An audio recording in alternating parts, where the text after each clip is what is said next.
Hey guys, welcome to another video and welcome to the channel. My name is Realtor Chris Sabio, hailing from Tampa Bay. Me and my wife ventured out of Tampa just a little bit to visit a new beach, which was Coquina Beach. Now, as you guys see from the title of this video, we ran into some manatees just offshore.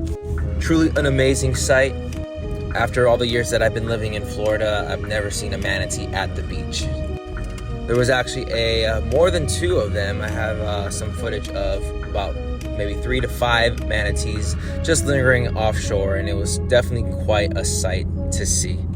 The beach itself is very easy to access. The parking was free and very close to the shoreline. Highly recommend this beach to anyone looking for a very easygoing day at the beach.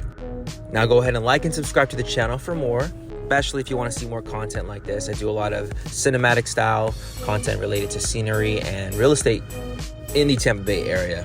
So thanks for watching. We'll see you guys on the next one.